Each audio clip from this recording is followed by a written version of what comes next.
What's up, everyone out there in YouTube land? It's me, Perry Lovewhistle, and as you can see, I'm back on Acadian in Project Quarm, and I am in sunny Hallis, because I got a couple of strokes of amazing luck, and I am about to complete the Wizard Epic, which means not only did I manage to take part in the destruction of Finnegal and get my blue crystal staff, but also, just last week, I managed to be a part of taking down Vinril Sathir and get my gnarled staff. It's surprisingly not very competitive. Between the way Secrets has set up the drops for a lot of epic stuff, the instances so that things aren't being fought over, and just my guild, Intervention, being really friendly towards people who are maining wizards. Thanks again, guys. I have managed to get everything that I need. So we are back in Hallis to do the last couple of turn-ins. Of course, I'll need my note to Arantir to get him to spawn again. But I also want to take a second to point out both the stats and the lore of these staves before I turn them in. Remember, each of them belong to one of the 4 wizards of Solusek Row. The gnarled staff was from the human wizard who was exploring Kunark. And while this is the last one that I got, it's actually got kind of the weakest model of the 3 of them. It just looks like the Staff of the Wheel. The blue crystal staff was the High Elf wizards. And this was taken from him by Finnegal, who, by the way, is also a wizard. And of course, the Staff of Gabstick, which is, in my opinion, the coolest of the 3. It's also got really good stats. I was wearing the gnarled staff during the interim between getting it and being able to make this video because it does have more raw mana. It's also got the 25 magic resist. But when I combine all of them, the resulting staff is going to have basically the best of all of these stats. It's not going to have quite as much magic resist, but that's all right.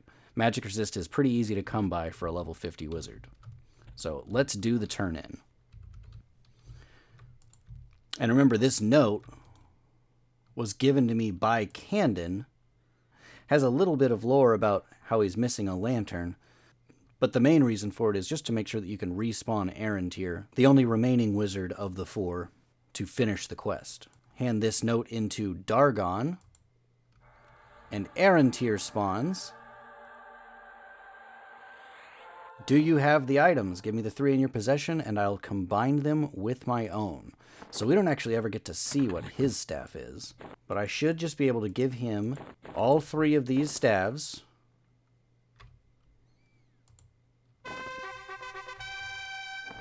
And I get a magically sealed bag. It contains all of our items, so all 4 of them are in there, and you will never be able to open it again. I must deliver it intact to Solomon. And that is it for Arantir. So I need to take this pack to Solomon, and he is back in the Temple of Solusek Row. So a quick port over to Nektulos.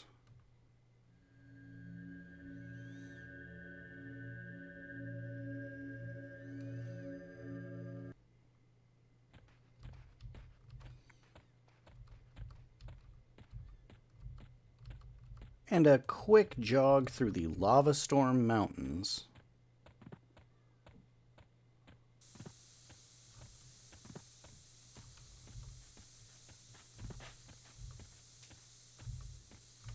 To get back to the Temple of Solusek Row. There he is. Give him the magically sealed bag. Actually, I am kind of curious.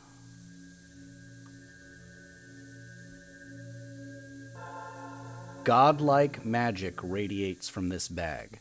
So 2 of the staves identified as the power of Solusek Row radiates from this item. So godlike magic. Give that back to Solomon. And that gets me the Staff of the Four, which on top of these amazing stats. First of all, the 10 strength is going to be great because I get encumbered really easily. Plus, I'm about to get some rings that have minus strength to them, so that's important. Lots of resists, intelligence plus 25, and mana plus 100. Plus, the barrier of force clicky effect is really amazing. I'm going to get to that in just a second, but first I got to look at some of the pure aesthetics of this thing. Look at this. So this is the Staff of the Four, iconic wizard item. Great way to tell if somebody can give you translocates is if they're carrying this. But also, the way the client works on Project Quarm is a little bit different than on Project 1999. And if you have an epic weapon, the epic weapons all have built-in particle effects on them. But if you have an epic and you are invisible, the particle effect is still visible. So all I am right now is the floating, glowing orb with fire in it. And of course, for the sake of completion, it doesn't even identify as anything. How wasteful. And it's going to be bobbing around in my first-person view. Until probably late Luklin when I replace it. I did not realize that those particles are also in the first-person view. Okay, Barrier of Force, which I'm going to have to 15-second casting time.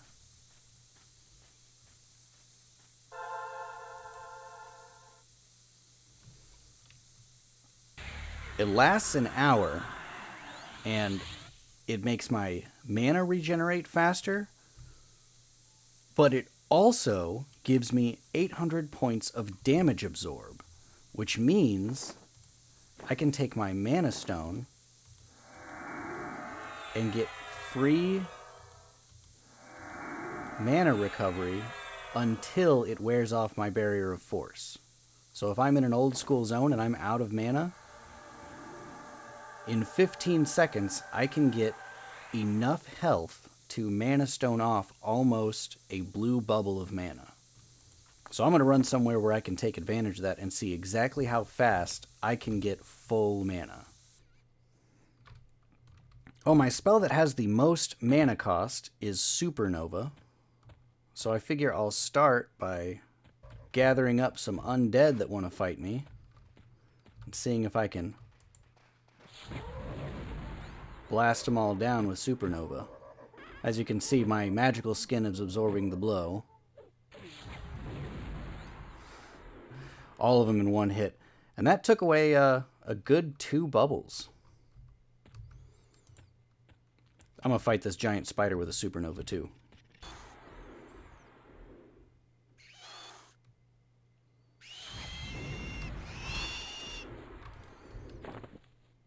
I want to kill all my mana, so let me...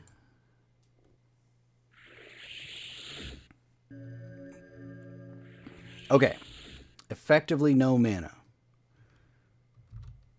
Let's see how fast I can get back to full just using Mana Stone and my Epic.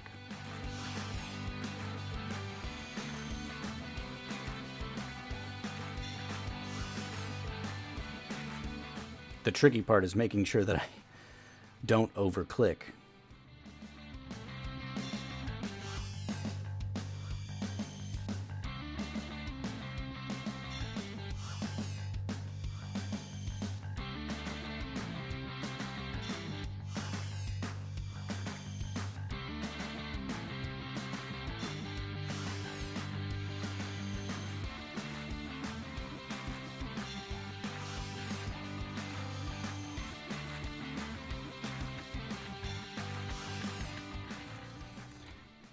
And just like that, I am back at full mana. A little bit of cost to my health because I overclicked a few times. Took me a few cycles to realize that 14 clicks is the perfect number. But there it is. It takes me about 2 minutes to get back to full health. But that is it for this video. It was short, but I did get my epic. And not only does Quarm make epics a little bit easier than Project 1999, but on top of that, the Wizard epic was much shorter and less dramatic than the Ranger epic. But here we are, 2 video series for the Epic alone, and I have my Staff of the Four.